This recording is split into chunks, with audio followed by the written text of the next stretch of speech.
Hello and welcome in. It's the PHNX Cardinals podcast, your premier Arizona Cardinal podcast. Like and subscribe. Leave us a 5-star wherever you get your programming. Post-game edition. I'm Johnny Venerable alongside my co-host, Brack. We are live post-red and white scrimmage for the Arizona Cardinals here in Glendale at State Farm Stadium. So much to chat about, Bo. A ton to chat about. It was an emotional roller coaster from the very jump. Yeah. Of starting today at 7 a.m. We get the reports from Cameron Wolf, NFL Network. Cardinals' worst fears realized with the news about BJ Ojulari being lost for the season. Those were confirmed later by head coach Jonathan Gannon. And then the news kind of out of nowhere from the clouds. How about a little boost before the red and white scrimmage? Arizona Cardinals extending first-round pick Zaven Collins as they're having his fifth-year option decline. Both of that, the state of the pass rush room, will get into that. Plus, of course, the sights, the sounds, the takeaways from today's red and white scrimmage, which was kind of anticlimactic. Yeah. Not a whole lot going on in this practice, in this scrimmage, but, vibes can be at an all-time high for this organization. Yeah. And, I think we're expecting to see bigger and better things from this team, especially once they hit the preseason. Producer extraordinaire Jacobs putting together a package of the highlights that were on display here at State Farm Stadium. It did have a capacity crowd, 26,000. The reported attendance here was a free event, which is great. It's great that the Cardinals opt to do this. And the people are excited about this team. Now, it took a hit yesterday, as you mentioned, with Ojulari going down. We covered it ad nauseum on our program yesterday, and we teased it. We've been hearing prolonged injury, and it turns out it's, in fact, a season ender for Ojulari, the second-round pick out of LSU. Going down with a knee injury, will not be available this year. Jonathan Gannon spoke about it this morning. I mean, it's a dejecting injury for the team. I mean, he had a banner spring, was coming off an up-and-down rookie year, but somebody who put the time in this offseason and was poised to be, if not their best pass rusher, certainly their best edge rusher or their most accomplished, the guy with the most to gain. He was a top 50 pick for a reason. Now that gets put on hold for another calendar year. And before we get to the Zaven Collins factor of it, I mean, your initial reaction, because, again, we're talking about outside additions and how are they going to mitigate this and this, that, and the other, but really kind of seeing how it impacted the team. I mean, it's disheartening. There's no other way to put it. No, and you could even get, and some people accuse me of hyperbole, but I don't think anybody would say that it's catastrophic. Yeah. I mean, as far as if you're an outsider looking at this team and you see a second-year player go down who only had 4 sacks in his rookie season, you're not paying close enough attention, and that's not an indictment on you, but there was high expectations for BJ Ojulari to take a massive jump in year 2 for this team and kind of be the anchor of this pass rush room and be the guy that was going to get consistent pressure for, a relatively unknown group. I mean, we know what we can get from a Dennis Gardeck. You know that you can get production from Zaven Collins. But can you consistently get it from game 1 to game 17? Something that this group, including Ojulari, couldn't do last year, but they felt, with, getting healthier going into the season, because he did have a procedure after he was drafted and when he became available his rookie season, and also just having a year under his belt and just the natural progressions of things in development and maturation, that BJ Ojulari was going to have a big year, and it was robbed from the Arizona Cardinals. And now they are left picking up the pieces as far as where they go from here. Yeah, it's frustrating. And again, I think people, jump to conclusions. Well, they didn't lose that much. He's unproven. But they had aspirations of this guy, and maybe hopefully still do, of being an 8 to 12 sack a year player. You use him with a top 50 selection. You traded down at the end of the beginning of the second round last year and take a guy out of the SEC that was a starter, I think, when he was 18 years old. I mean, you have high aspirations for that player, and now they're going to have to pivot. Like BJ Ojulari, this injury, while it's devastating in the short term, there's no excuse not to get better over the course of the next couple of weeks, or at least attempt to get better. And that can come in-house. You can look at some players. We're going to talk about one here in a little bit that need a contract extension in Zaven Collins. But I think had this happened in October, November, you just got to roll with the punches. That's football. Those are the guys that you operated to go to war with over a 17-game season. We looked at the calendar. The starting NFL Sunday is not for 5 weeks from tomorrow. They have over a month to be able to kind of vet every option. And while teams are not going to gift you a premier pass rusher, you ought to be able to say, if you're Monti Ossenfort and Dave Sears, who we saw today, Jonathan Gannon, who's out there that can help us, who can come in and not necessarily replace BJ Ojulari. Gannon talked about it today. Other players are going to have to step up. We saw Mack Wilson, the newly signed linebacker, who's kind of an interchangeable chess piece, maybe what Isaiah Simmons was supposed to be. He saw time today at edge rusher. I would expect that to only increase. Could Darius Robinson kick out on obvious passing downs as a 4-3 defensive end? But I still think even with all that, those are unproven entities. You have to go out, even if it's against your motto of how you team build, maybe even against your culture building, and you got to look at a guy who might be in his late 20s, early 30s that is coming off an injury or for whatever reason was cast aside by multiple teams. Carl Lawson, Yannick Ngakoue, you need to be in that market. If you didn't feel comfortable doing that ahead of it, ahead of this injury, before this injury, like I'm not going to rationalize it. We were on the fence about this pass rush group before the season started, but now it almost feels like a mandate that they need to start having workouts with available pass rushers. Yeah, you need a specialist. Yeah, you need a guy that can get after the quarterback. That's in his repertoire. That's his heat, right? That's his 98-mile-per-hour fastball. And sure, he doesn't have any secondary pitches, but you need a guy that can fill that role, that can get after and pressure opposing quarterbacks and make them uncomfortable and make them put the ball in harm's way. Where I think that you can look at this pass rush room and they want guys to be versatile, and they have that already. And a bunch of jacks of all trades, but maybe not necessarily masters of really anything. I think that they fit a lot of what the current pass rush room does. They fit a lot of what Rallis and Gannon want their outside linebackers to do. Yeah. But, I think what they are going to need is the ability to get after the quarterback. And that exists. Is it like a fully viable option? Is it going to definitively upgrade what they want to do as a defense? I think that's going to be a question that's going to be answered, once they get whatever player it is in the fold and in action. But I think that they have to, it's in a way kind of break the glass in case of emergency. I think this is an emergency. Yeah, it is. It's an emergency. It's something of the effect of, it was the position they upgraded the least this offseason, respectfully. And like Mack Wilson was signed to a lot of people. Yeah, he'd rush the passer on certain downs. He's an inside linebacker. He's an off-ball linebacker. They didn't add a first or second or third round pass rusher and not a top 3 round pass rusher.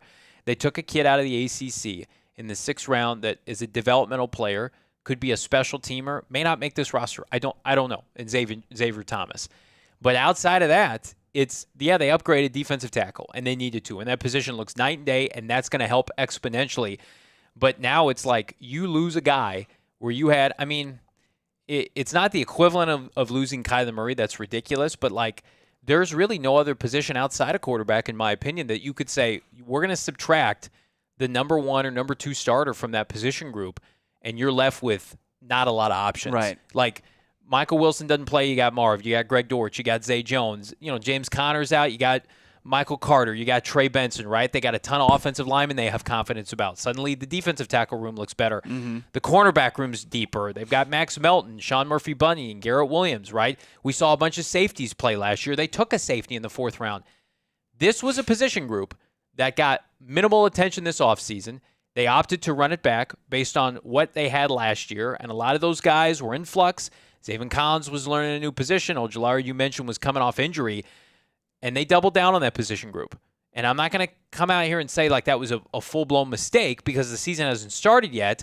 But again, if we're sitting here around Thanksgiving and this team again is in the bottom third of the NFL in sacks, specifically from edge rushers, we're going to say, yeah, there's a missed opportunity there. Because from what we've seen, maybe not necessarily today, but during this training camp, the offense is ready. This is a playoff caliber offense with Kyler Murray and company. The defense, it just has to be good enough, complementary, right? Hovering around, can they be top 20? Can they be 20th, 21st, right? Can they be good situationally? Because what I saw last year, what this fan base, what you saw was a defense that at the end of the day, if a team wanted to line up in 12 personnel and run it right at the Arizona Cardinals, they could do that. I mean, Brock Purdy and Geno Smith and Matthew Stafford were not made to feel uncomfortable. And I'm not putting that on the scheme. I'm putting that on the personnel.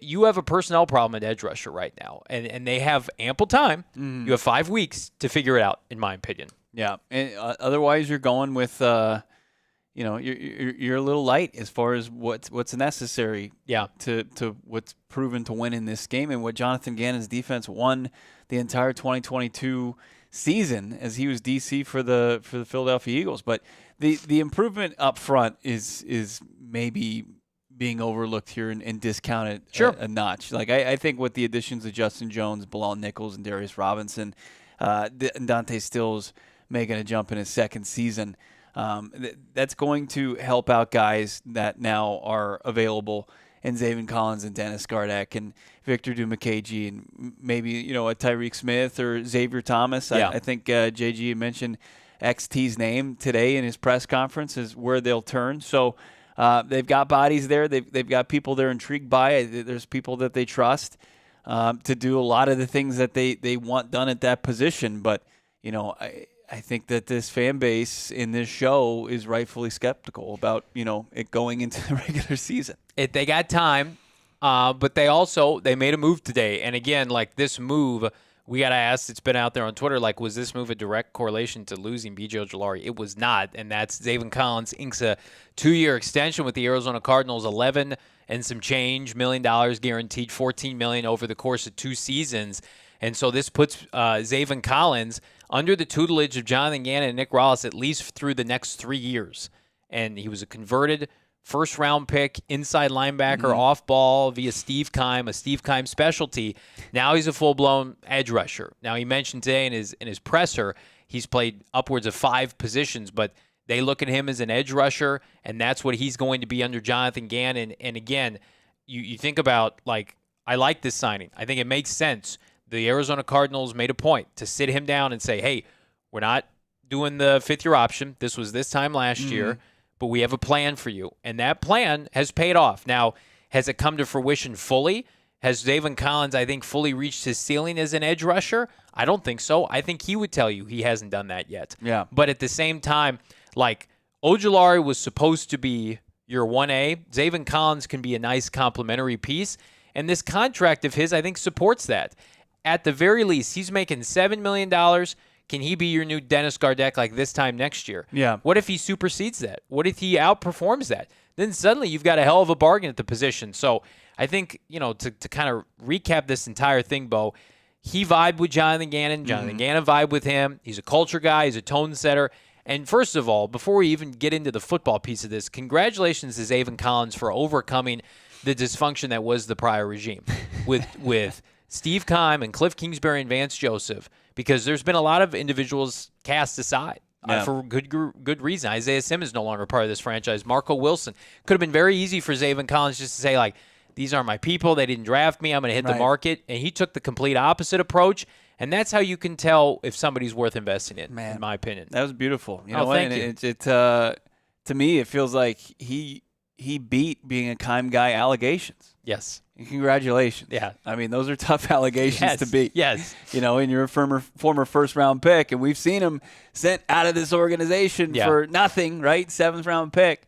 That's huge. But, we got some insight, from his head coach, JG himself, to, just hearing things about, how Collins is kind of beloved and how he endeared himself to the new regime.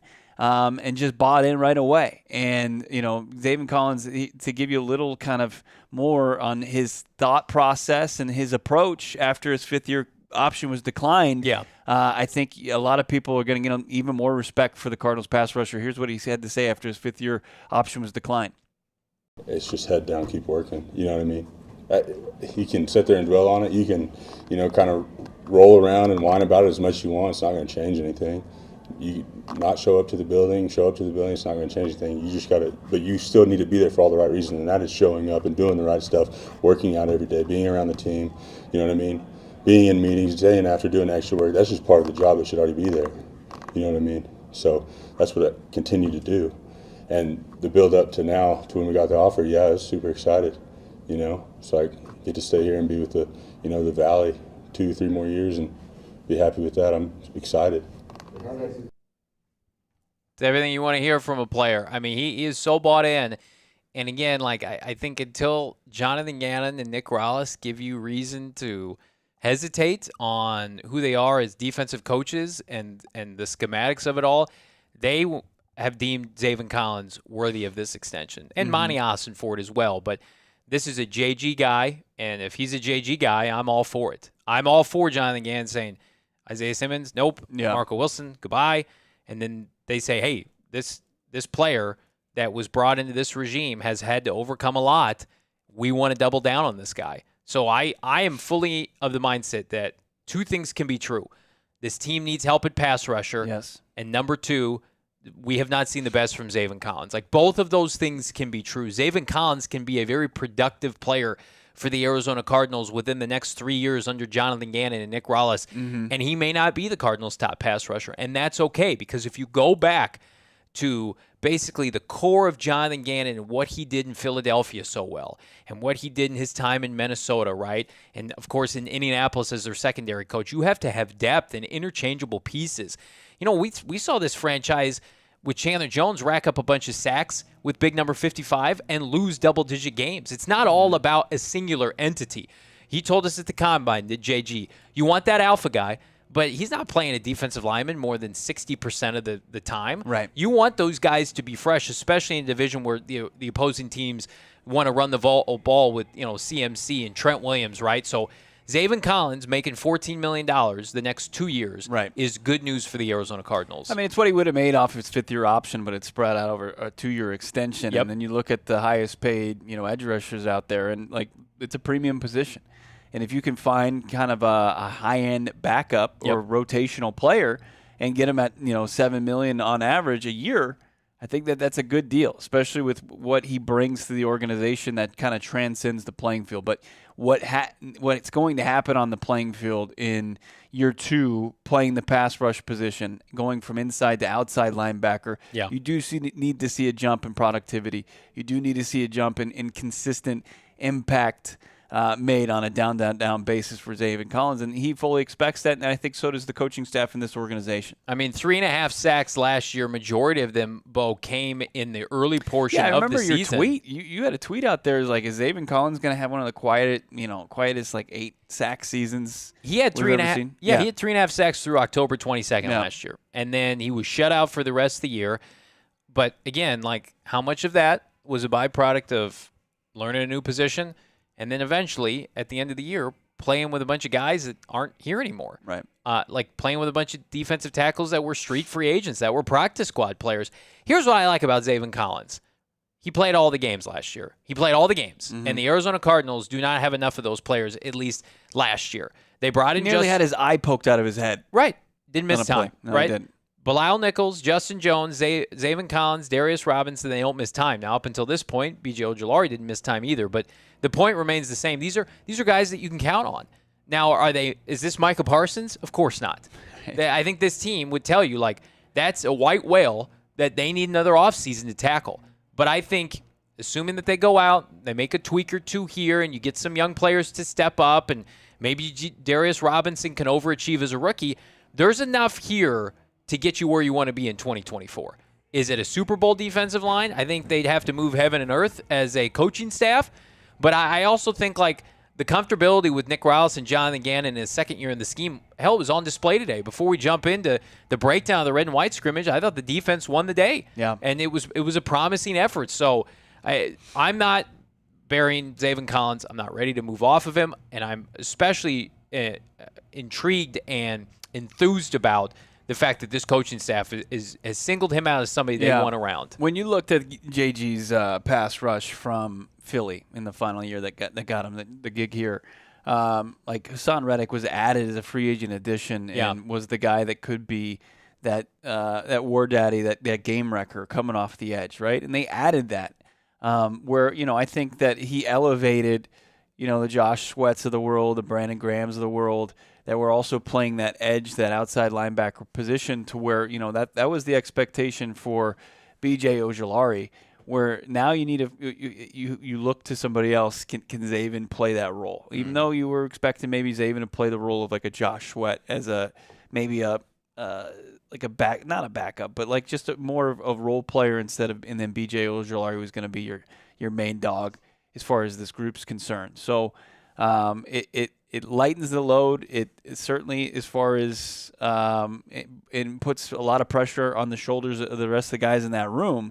But I think as far as what Zaven has to do now is step up and maybe play and kind of upgrade where they're not going to be able to go out realistically and find that in free agency. What's a good statistical season for Zaven Collins in your mind? Because he talked about the difference between pressures and sacks today at the presser, but I mean, I'll answer my own question. I think 3.5 sacks last year. Can he get to double 8? That? Can he get? Can he get to? I think 7 would be underwhelming. I think if you're in the 8-9 range, that's a really good year for Zaven Collins. And I think from a schematic standpoint and the additions at defensive tackle, there are going to be opportunities for him. Can he finish, right? Can he win in those 1-and-1 scenarios? Like I think we're still waiting for a guy on this roster, and maybe it's Darius Robinson, where you can say, can you beat an offensive lineman off the ball and penetrate the line of scrimmage and get home to the quarterback? Should be able to do it against the Rams, right? Maybe against the Seahawks. Probably not against like the Niners in that. I think that's where it's it's kind of the big kind of difference maker, right? Is he going to be able to go against the Pro Bowl, All-Pro caliber tackle and get the pressure consistently? Yeah, we're really going to see how much this team is going to lean on this coaching staff. That, listen, Nick Rallis, we're told by people behind the scenes, like they believe that Nick Rallis is a head coach in waiting. And they, of course, Jonathan Gannon had 70 sacks for a Philadelphia team that a lot of people thought upgraded in personnel. How'd that work out last year? 70 sacks en route to the Super Bowl 2 years ago. So the coaching is not the problem. The schematics are there to be had. It's the personnel.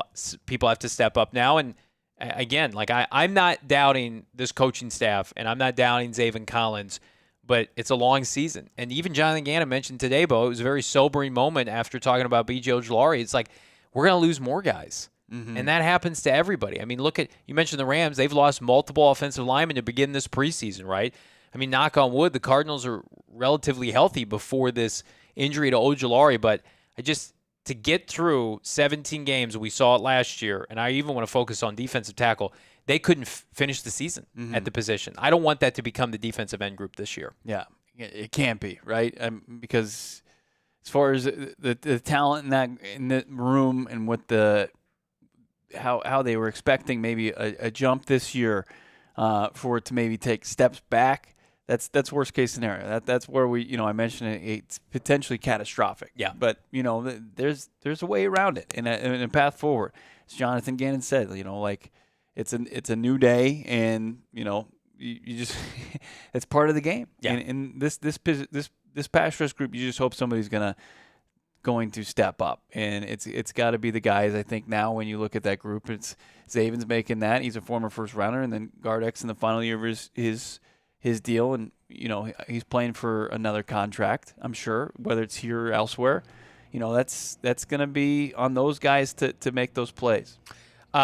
I can't tell you how many compliments I got while we were walking around State Farm Stadium today. My Shady Rays were on display. Now, I wasn't wearing them inside, but I will for the sake of this ad read. Wow. I saw some. You're so cool. I am super cool. I saw some name brand shades on display today, and I just thought, I like mine way better. Because, again, it's 1:15 out, and I had to drive from Glendale all the way from the East Valley, and I had these bad boys on the entire time. And I'll tell you what, didn't impede my vision at all, upgraded my vision. and it can upgrade yours right now. Shady Rays giving out the best deal of the season. PHNX, one of our favorite partners, is Shady Rays. I've had multiple pairs, multiple styles, and the best part is it's premium sunglasses at not a premium price. This is your premier Arizona Cardinal podcast. These are your premier shades to rock when you're watching the PHNX Cardinals podcast. 35% off all polarized sunglasses with the promo code PHNX.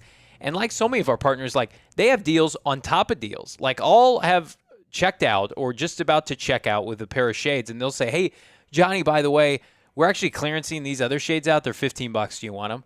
And he's just like, I'm just doing these add-ons, right? No other place can I find this quality of sunglasses. These right here, these are the Timbers, I believe, with the black lenses. These are like sub $40. And again, I'll put these up against any name brand sunglasses. And like I have a 9-year-old and a 4-year-old. We beat the hell out of our sunglasses. I drop them, right? They get stepped on. I need pairs that last me, as long as they need to, and then I go back and I upgrade, and it doesn't cost me an arm and a leg. So Shady Rays, get them now. PHNX is the bonus code, 35% off. Upgrade your shades today. Let me see these. Yeah.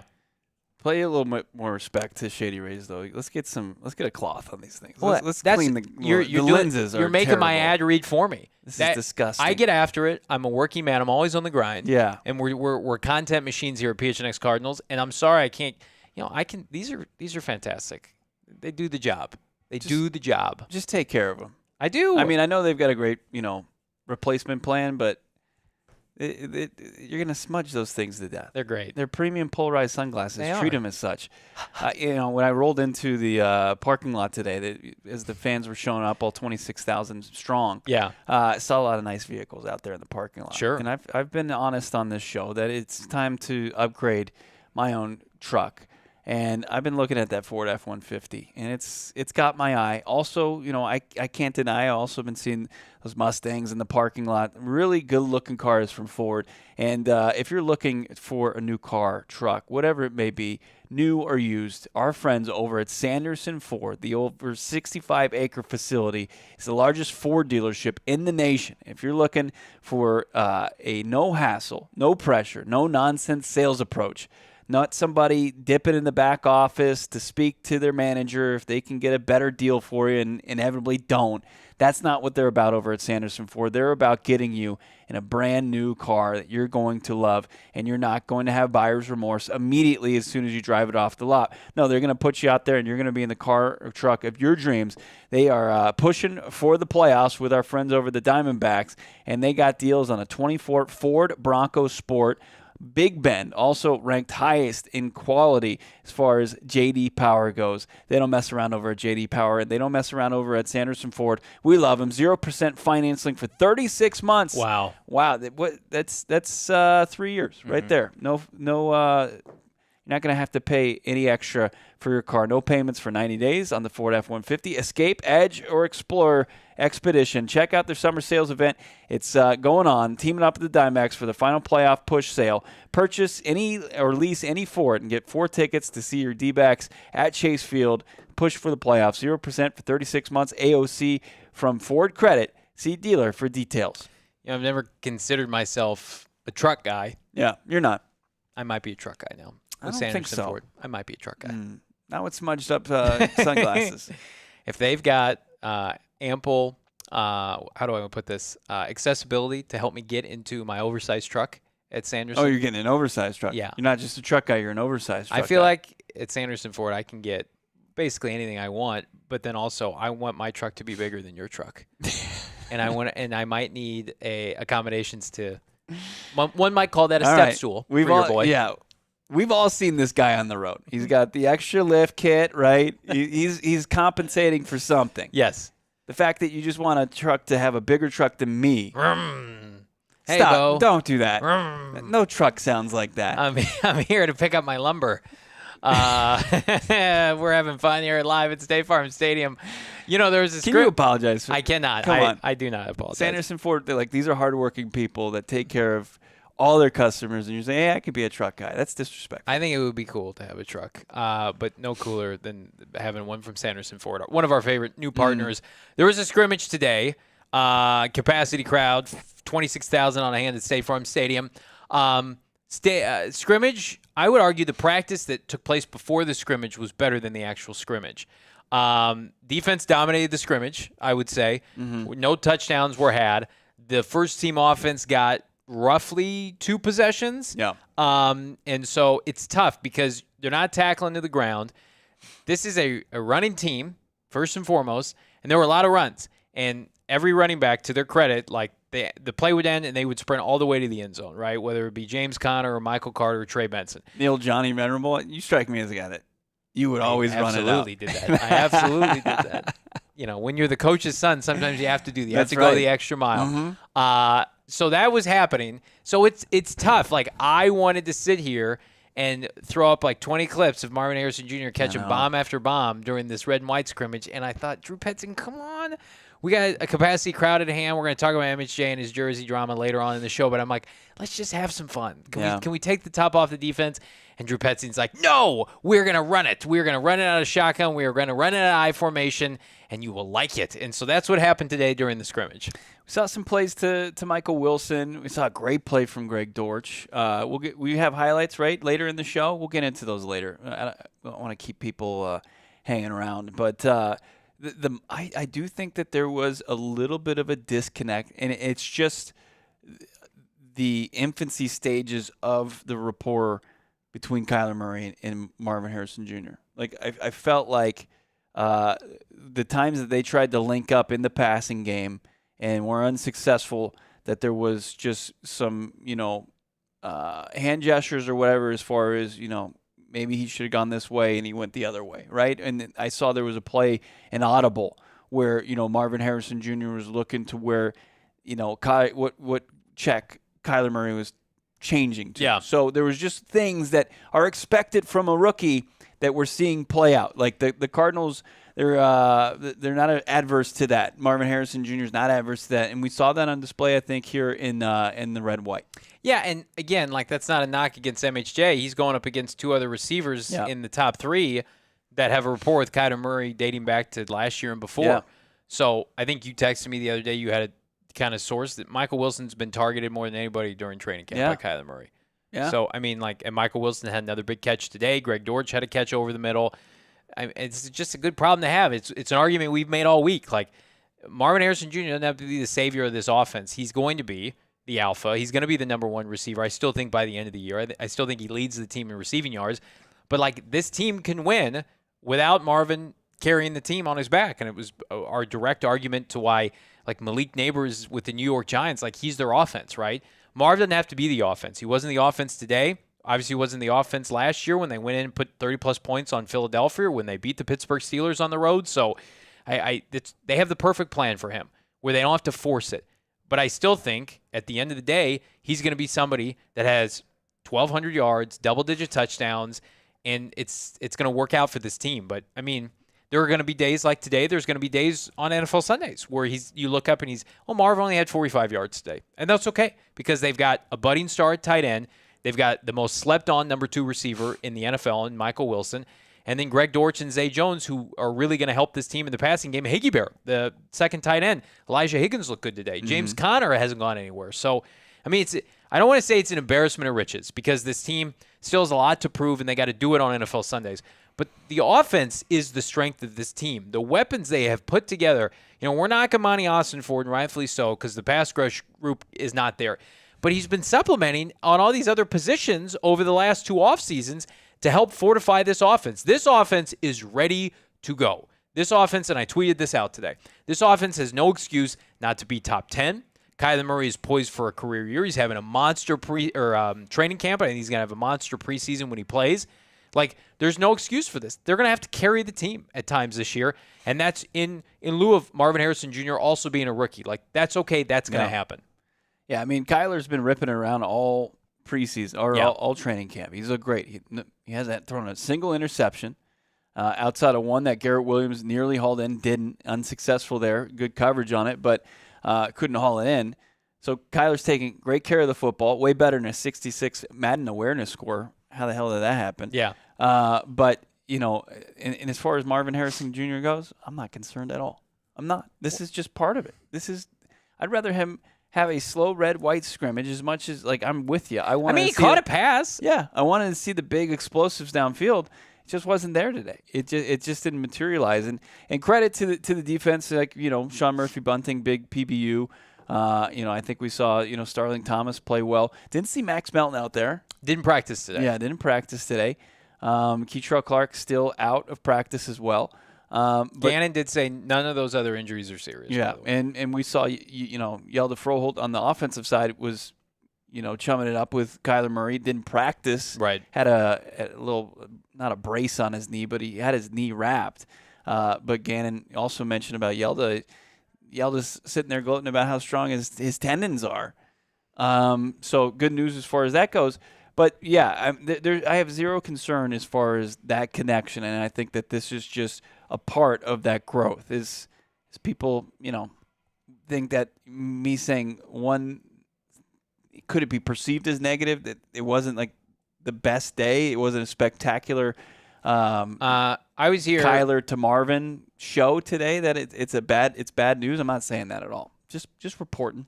I was here, like, what was that, 3-4 days ago, and Marv looked uncoverable. Yeah. So, Kyler Murray yesterday, it was the Greg Dortch show. Greg Dortch had a phenomenal – he was uncoverable yesterday. So, there's going to be NFL Sundays where everybody kind of gets theirs, and then there's going to be certain Sundays where singular players dominate. That's the NFL. Jacob, producer extraordinaire, are you on the mic? Can you read us the Super Chats live? Just because we cannot see them on our end? I got you for sure. Let's do it. So, toward the top of the show, Potato Bread sends $4.99, says, heard Marv's jersey won't be for sale. Is that for the whole season or until Marv's and Fanatics come to an agreement? A perfect transition with Potato Bread here. We got it reported while we were watching the scrimmage. Rap Sheet tweeted out, and I think we've got the tweet, that Marvin Harrison Jr., his reps, have told Fanatics, they've told the NFLPA, they've told the Cardinals that at this time they are opting for the jersey not to be available. Right. And so, yeah. Again, let me read it here. Yeah, go ahead. This is from Rap Sheet, Ian Rappaport, NFL Network. An update. The NFLPA has advised the NFL that the Arizona Cardinals and Fanatics that they are still not permitted to sell Marvin Harrison Jr. jerseys based on the wishes of his representatives, sources say. So fans wait. It's a bummer. And again, this stems from some kind of NIL deal dating back to Marv's collegiate days at Ohio State, issues with Fanatics. And so his team, they're still working through it. I feel like this was a very timely tweet from Rap Sheet that I wouldn't be surprised came from the Cardinals directly. There's nothing problem with that. Everybody feeds stuff to the media. But you've got a capacity crowd on hand today at the team store, at the stadium, probably wanting to know, if they hadn't been in touch with the team already, where are the number 18 jerseys? Why can't I buy the number 1 draft pick of the Arizona Cardinals jersey, a jersey we talked about post-draft? We put a speculation that it would be the fastest-selling jersey of all time for this team, and I still contend it probably will be whenever it's available. But, again, you've got 26,000 people here today, and through no fault of the Cardinals. This is something Marv's dealing with his people. 26,000 people came out to State Farm Stadium today in part to see Marvin Harrison Jr. So the enthusiasm is there. Yeah. The gear is not. It's not. You have some sweet lady in the team shop just taking grenades while, his representation is trying to figure out, this deal with the Fanatics that he signed going into his junior year of his collegiate career. And he felt like he had outgrown that deal. According to the McAfee show, and that little standoff continues to march on. And the victims of this are the sweet old lady in the team shop and all the fans out there that want to buy that jersey. Yeah, and again, like it'll happen eventually. It doesn't look like it's happening anytime soon. And doesn't look like he's going to be available and things like Madden, that kind of thing. This isn't all on Marv either. Like I feel like for sure. Something happened. Marv and his people feel like that they were either taken advantage of or they weren't promised everything, and it's a legal issue. There's a legal issue going on, and so unfortunately for everybody that wants Marvin paraphernalia like a jersey, they have to wait. But the good news is Marvin has yet to even play a game with this team. And hopefully he's an Arizona Cardinal for a decade plus, and there should be plenty of opportunities to buy and sport the 18 jersey. Mm-hmm. As I mentioned, Froholt was out there but not practicing, and hopefully he'll get back out there on the practice field. In his absence, it continued to be Evan Brown. Yep. The ones Elijah Wilkinson got cracked there at left guard. Just reporting that my Twitter mentions were set ablaze. We've seen John Gaines in the left guard spot. Yeah. Who else have we seen in the left guard? Oh, and Isaiah Adams. So anything that you saw from the trenches today that caught your eye? I said this to you, and I have no idea where he stands as it relates to a roster spot and being promised anything. But we talk about old players from the prior regime standing out. Marquise Hayes looked good to me. Marquise Hayes, a former late-round pick out of Oklahoma that missed time as a rookie and battled injuries and is still hanging around with this team. Mm-hmm. I've watched Darius Robinson embarrass a lot of people. You've seen it and have his way thus far. I watched him go one-on-one with Marquise Hayes, and he looked pretty good holding his own as a big interior offensive lineman, and the Cardinals having options there. So I wouldn't hate to see Marquise Hayes make this team in a reserve capacity. Again, he was a standout player at Oklahoma. He was robbed of his rookie year because of an injury similar to John Gaines, and now is back in the fold year 2 under Gannon and company and has managed to stick around. So I'm intrigued by that. I also think defensive line in particular, Dante Stills and Darius Robinson, those two players, I put a photo out on my Twitter. Those two individuals are going to be so vital. Justin Jones not practicing today. Nothing to worry about with the veterans that they added, but just to have two homegrown defensive tackles, one first round, one sixth round, both look good. One, I believe, is a budding star in Darius Robinson, and then there's Dante Stills, who quietly just goes about his business and is productive. The defensive tackle group is so much better than last year. Is. And it's going to help them as they work through their issues at edge rusher, but it's just nice to watch that position group and know that they're not going to be a sieve of a defensive line this year. They are going to have options. They're going to get interior pressure. So Darius and Dante Stills, I mean, those are two guys that I think can really help this team long term. Yeah, I think that's one group that, as we move forward in the rebuild is only going to become stronger and stronger. And you're going to look back at 2023 and just be like, I can't believe that this was who they ran out. We were there. saying that at the time, though. Yeah, to be fair, we were. This is not an NFL starting defensive line. Yeah, and but the upgrades that they've made, and they've raised the talent floor. But I like that group. I legitimately like that group for this defense. Like you mentioned, Jones and Nichols, the veteran presence with the two homegrown guys and Stills and Robinson, and then maybe LJ Collier with a healthy season can turn some heads and surprise some people who thought he was a first-round bust. The organization clearly likes him, despite him playing just one, barely a game for him in Washington to start the season last year. I think they really like Collier. I mean, that's 5 right there. Mm-hmm. Then you got like Roy Lopez, who adds a little depth. That's a exponentially better group than it was at this time last year. They couldn't rush the passer or stop the run last year. If they can at least stop the run this year, that's half the battle. Yeah. Let's get back to some of these super chats if we could. Producer Jacob. Yeah. So moving on, $1.99 from Doc XD. To put it simply, he says, or she says, fudge, which I imagine is related to the BJ Ojulari injury.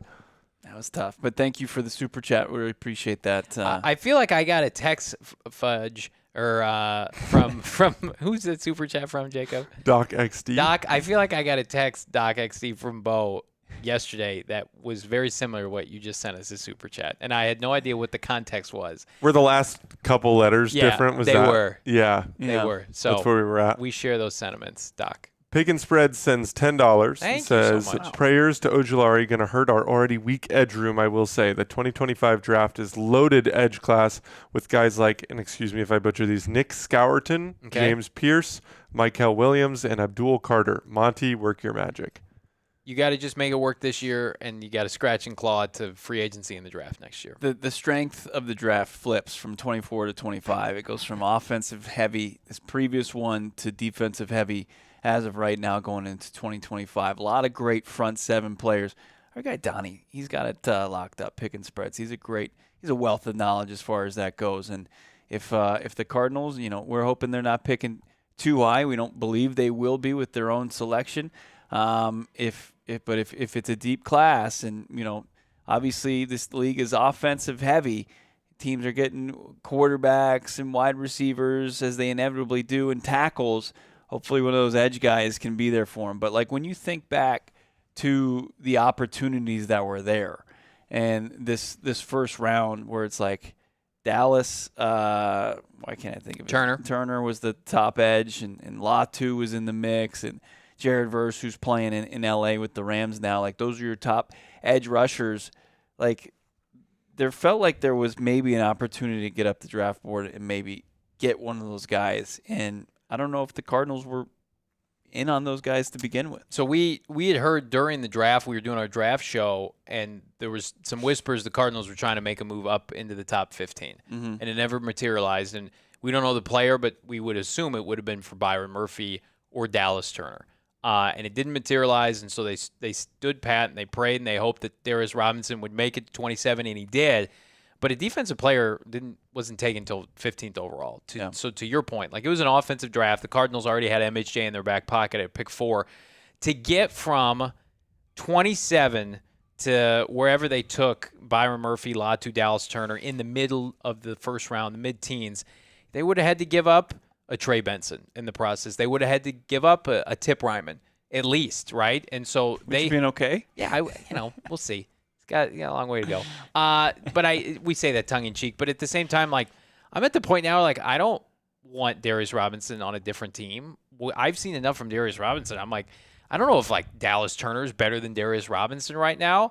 I find it hard to believe, like, Darius Robinson, like, as much as we're upset and dejected and disappointed over this Ojulari news, this doesn't mean they made the wrong decision with who they took at 27. They made the fucking right decision. If you watch this number 56 player at practice and see the explosiveness and the violence from a defensive tackle. He plays defensive tackle. He might play a little defensive end, but let's not make it an issue that, oh yeah, we needed an edge rusher. They didn't go out and get one.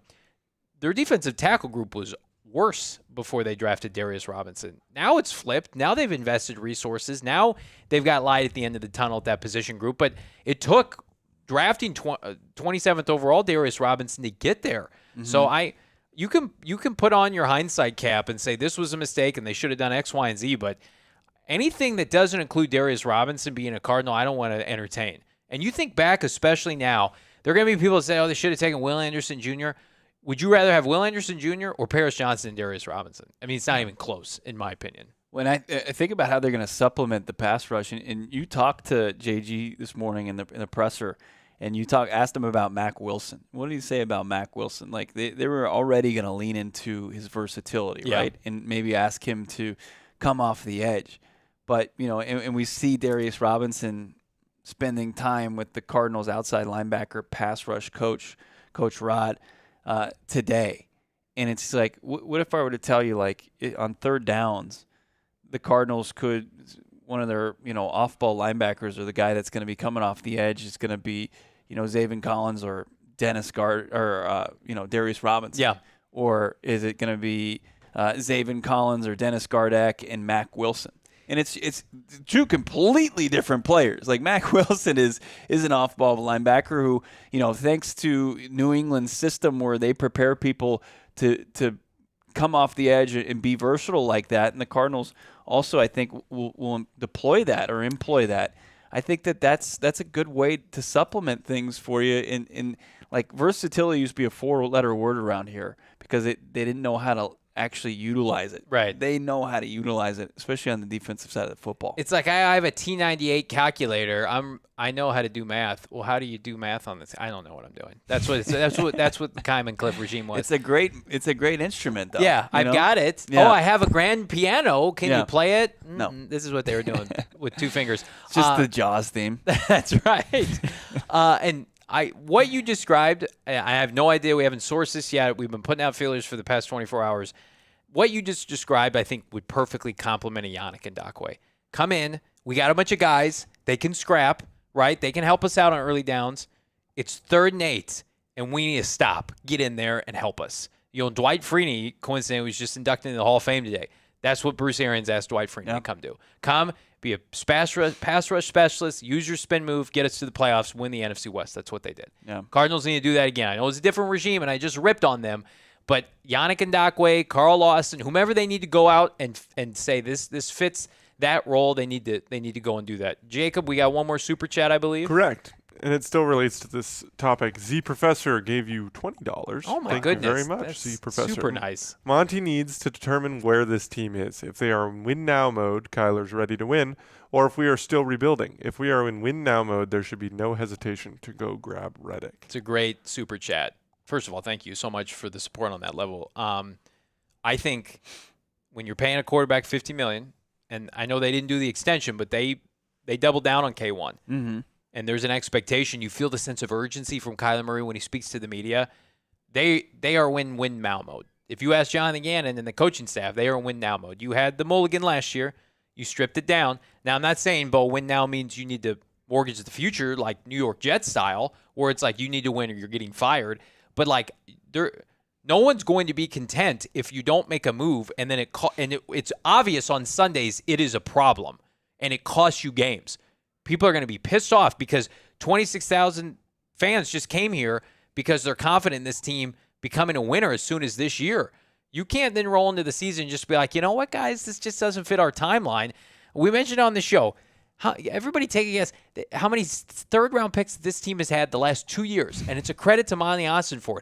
Wasn't it like 6 third-rounders?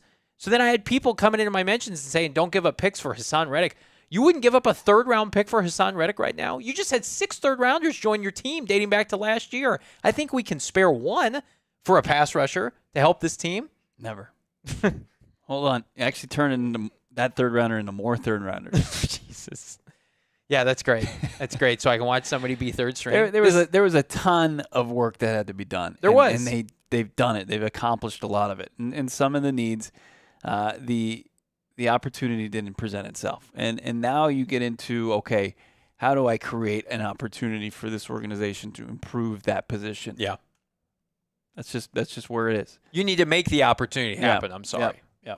Monti Ossenfort will wheel and deal on draft night because he knows there's a market for people that wants to come up, wants to come down. You have to kind of put together a market that doesn't exist right now. And that's tough. That's absolutely tough. I'm going to tell you what's not a tough decision is rolling with our friends at Desert Financial Credit Union, the official credit union of the Arizona Cardinals, PHNX Sports, and the Venerable household. That's because for more than 84 years, Desert Financial has been Arizona's largest, most trusted local credit union, dedicating to creating exceptional experiences by giving back to the community and providing financial solutions that make lives better. And I'm going to tell you right now, you're willing to up your financial acumen, right? You're looking for more than just a transaction, a bank, right? How about financial experts who are committed to their members and their community, offering financial solutions that are tailored to helping real people like you and I? Because I'm going to tell you from firsthand experience, that's exactly what Desert Financial does. And again, more than just a checking account. And oh, by the way, they have that. They have savings accounts, mortgages, loans, credit cards, investment options, and more. Plus, if you're an Arizona sports fan, there's no better place to do your banking than Desert Financial Credit Union. It's the only credit union that can show your team spirit this way, specifically with the Arizona Cardinal Visa debit card. Rep the Red Sea right now. Rep your favorite team, that being the Arizona Cardinals, with the Red Sea Arizona Cardinal Visa debit card. Show your team spirit. Open up a free checking account online today. Visit desertfinancial.com/CardinalsBo to get started. If you're looking to upgrade your job or if you're looking to hire someone for your business, it's tough to find the most qualified people out there. Yeah. But Indeed is going to take out all the heavy lifting with that. They join over 3.5 million businesses worldwide that use Indeed to hire great talent and do it fast. It's unbelievable what they've got. Listeners right now of PHNX Cardinals can get a $75 sponsored job credit when you get your job more visibility at Indeed.com/AllCity. Just go to Indeed.com/AllCity right now and support PHNX Cardinals by saying you heard about Indeed from this pod. Indeed.com/AllCity. Terms and conditions apply. But if you need to hire, don't look any further than Indeed. If you need to hire, it's Indeed. You're going to find, like during the minute I just talked about, Indeed. They've made 23 hires that were made through using their website. And according to Indeed, that's according to them worldwide right now and all the data they collect. It's unparalleled access to job seekers, over 350 million monthly unique visitors globally, according to Indeed data, and its extended reach through Glassdoor. You need a job filled fast with the most qualified candidates. Indeed's for you. I'm going to tell you what's for you right now. How about some highlights? Let's see some highlights from we're going to see if we can do this simultaneously with producer Your Jacob guys are going to see it on a delay. It starts on a couple just some shots of Jonathan Gannon looking out over the practice, and then you quickly get into a Kyler bomb to Marvin, and that's followed up by a slew of Marvin highlights. They might not have been during the scrimmage. Yeah, they might not have been during the scrimmage, but making catches out here, making plays. Yeah, Kyler looking good today. The run game, James Conner looking good. As we mentioned, Bo, it was a defensive-dominated scrimmage. Sean Murphy-Bunting with a pass breakup. Today was a day to kind of celebrate what the Cardinals have done this offseason, to kind of give a sneak preview to this capacity crowd of what's on tap this season. And again, it's great. James Conner playing catch with a fan.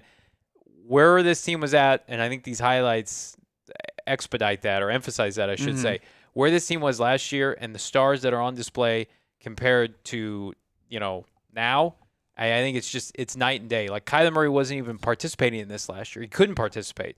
He was there, I think, but now you've got Marvin in the fold, and Trey McBride solidified, catching a touchdown pass. James Conner, a great ambassador for this team. It's just, I hope it's going to lead to a lot of winning football in front of this fan base at State Farm Stadium this year. These are gorgeous. These highlights are unbelievable. This is it's high level stuff. It is high level. I mean, I'm out there with my camera phone, and you're out there, Jacob, shooting this. This is nice little catch. You guys are going to see it in a second. Nice little catch from Greg Dortch to end it in the back of the end zone during the red zone drill. How about the mobility from Desmond Ridder? I know. I had to include it. It was impressive. I like the Sean Murphy-Bunting PBU there. Yeah, Dez getting out of there. I look at these one-on-one drills with Darius Robinson. I just feel for the offensive linemen that have to deal with that. Yeah, the most important highlight in there for me, Johnny and I were watching this pretty closely. It was Darius Robinson going one-on-one with Paris Johnson Jr. Mm-hmm. Oh, yeah. Just an awesome drill to watch, and it looked like Darius Robinson had the upper hand in that one. But that's got to be a fun matchup to watch in practice. I mean, those are two caliber players that this franchise has so much invested in that you just need them to be good. And I feel like we're on the right track with both of them. I mean, Darius Robinson, to me, I don't think he's the surprise of camp. Like, I think you and I knew he was very capable, and he was a high-end, high-floor kind of player coming out of Missouri in the SEC. But maybe it's the state of the Cardinal defensive line group. I don't know. But he has been a godsend for this position group. I can't wait for people to see on national TV, preseason games. He is going to flash. You are going to see TFL after TFL for this young man. And again, I don't know his trajectory. I don't want to put, accolades on him before he's even played an NFL game. But we talked about this, when you can just see talent at a lot of positions, and he has got the perfect combination, like Marv, coincidentally, of talent and work ethic that the Cardinals strive for out of their first-round picks. Well, you see who he is as a prospect, and you mentioned the high floor. But I think what people are realizing is also what the circumstances in which he was drafted into and the opportunities that are going to be here with the Cardinals organization. But how high the ceiling can also be for a guy like Darius Robinson. I mean, just the skill set match, as you mentioned, with the work ethic, with the scheme, and how they're going to utilize them. I think that, that floor, if that's the baseline, and then, it's a lot further up to the ceiling than people expected. B's asking, please tell us you've heard the Cardinals are at least considering pass rush trades at this point. I have not. I put out some text messages last night and this morning, and they just continued to emphasize that, that they're not beholden to any singular player. But at the same time, they're going to monitor the market, and that could be expedited here before they leave for Indianapolis. If you're asking me my opinion, they should have done it yesterday. They should have even done it before the Ojulari trade, or the Ojulari injury, I should say. But they had they didn't have the sense of urgency to do that. Yeah. So now will they have the sense of urgency post the injury? You made a point. They have 2 roster spots open. Mm-hmm. They don't need to make a move. They can go out and add somebody. You're going into what I believe you're going to be there at practice, a very physical week at Indianapolis for Colts dual practices en route to what is going to be their dress rehearsal for the regular season. Yeah. Like, you need to have players in place, workouts in place before you leave for Indy. You got the Saints game next week, do some workouts, but before this team takes off, that week in Indianapolis is so vital because it's a litmus test of where they want to be. Colts team that won 9 games last year, right? Anthony Richardson, mobile quarterback. I don't want to say this, embarrassed is too harsh. The Cardinals were not competitive with the Vikings last year during their joint practices, in large part because of Colt McCoy. Don't have that same instance from a pass rush standpoint if you don't have, the wherewithal to go get a Yannick Ngakoue or somebody else. Yeah. Interesting little note here as we kind of finish up here post Red and White. Make sure you like this video, subscribe to PHNX Sports. So they're off tomorrow. They're also off Monday. And then they practice for the 3 days after that, Tuesday, Wednesday, Thursday. Break camp officially on Friday, probably a walkthrough, and then you got your preseason game on Saturday. So a little lighter load next week, and they're going to get their first back-to-back days off, at least, not full practice here tomorrow and Monday. The Cardinals aren't. You think that's a product of anything? You think that might be in response to the injury, or is they? I was talking to Jody Ayler about this. I don't know if they would ever tweak anything in response to an injury, like, especially when they're inevitable in this game. I don't know. And it wasn't like they were going too hard or anything like that with Ojulari. It was just kind of a freak, as they usually are, freak accidents. I mean, like, people are going to say, like, fanboy Homer, but, like, the team looks That's good. what you are. Yeah, I am a big-time pom-pom guy. The team looks much better than they did last year. They put the work in the spring. They had 100% attendance at OTAs. Like, there's some things to clean up, but, like, they're in a good spot, right? Mm-hmm. Now, if you bring a new person in, you have to get them acclimated, and they have 5 weeks to do that. But the guys that are here know their assignments. Defense looks good. Offense looked good yesterday. Like, I don't think they have to be in a position where they're trying to cram. They're playing a game a week from today, by the way. We're going to have full coverage. You're going to be here. I'm going to be in the studio with hopefully our guy Brayton Golden. We're going to be covering a preseason game. And is Kyler Murray going to play? Is Marv going to play? A lot of these guys on display today are going to play. I would venture most of them are going to play. So now does it turn into, like, is this a game week now? Does it turn into closer to the schedule? Like, and that might be it. Right. Yeah. Breaking training camp, and now the continuity is so big with this team. You were laying a foundation from scratch last year for a culture and a brand that they wanted to be without partially your franchise quarterback. Like, think about that. They were spinning plates. This time last year, Joshua Dobbs was not on the team. Mm-hmm. Colt McCoy was a shell of himself, and they had to make a move. Like, they're so in such a different spot than last year, and they know that, and they can say, we can go through our cadence of what a regular work week's going to look like. I would venture to say, like, that's probably what it is.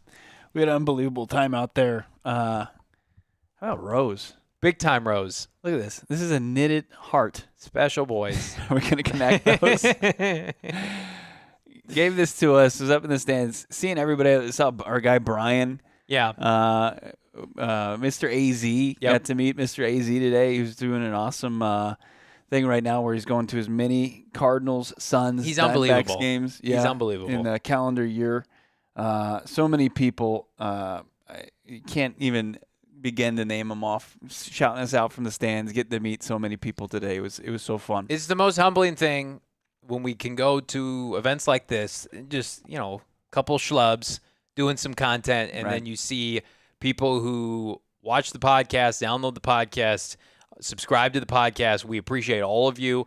And hopefully I know we do, but hopefully here in the near future, we've got events scheduled where we can all get together. We can talk shop. We can hang out and celebrate our fandom and the support for this team. And again, we appreciate all of you. To echo my co-host's comments, it's super humbling when we come out to this kind of thing.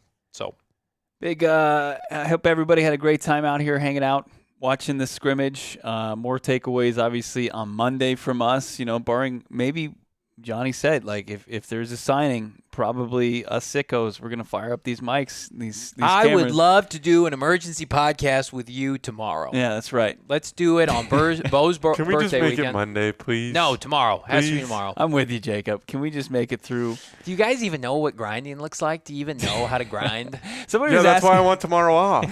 Johnny was asking, or somebody was asking in the chat why you were wearing long sleeves in 110-degree heat. He's like, you can't roll your sleeves up and get to work That's right. without having a long sleeve. I Well, might he have can't to roll his sleeves up because the shirt's too tight for his It is. forearms and his arms. I might have to rush the passer is the answer to that question. Get to work 3-point stance. Can I just tell you today I had like a horror moment. I'm like on my phone. One of the balls during the scrimmage came and got kicked over to me. Yeah. Keytrell Clark walks up to me. I try, and I'm going to just out myself right now. I try to palm the ball with one hand. no. I've got my phone in the other hand. I can't. Maybe it's sweaty. My hands are definitely sweaty. I couldn't palm it. So I had to use my phone hand to scoop it up and get the football. And thankfully Keytrell was close enough to me. I just underhand spiraled it to him. Yeah. But I was mortified. Number one, that I couldn't palm it with one hand. It was an NFL ball. And then number two, that I was going to have to throw it back to Keytrell Clark like Johnny, normal throw. I thought you were going to talk about you and I were standing next to some of the drills for the defensive linemen. Yeah. Who were kind of maneuvering around, working on their moves. Yeah. And Dante Stills came right at us. Yeah. And I think we just kind of parted. Yeah. Because it was a horrifying instance. I guarantee you Johnny would have taken Dante Stills, taking him out. Yes, for the content. Instead of having to show that he's got Kenny Pickett hands and he can't palm a football. And he had to, I mean, you just struggle busted all the way up to. It was so fast, and thankfully nobody saw it. Yeah. I'm shocked in this day and age. It was not the laces side of the ball, but I literally was like, and then had to underhand it to him. And, yeah, I now thankfully know how you feel when you had to try to catch a pass from K1 and it didn't work out for you. So I did.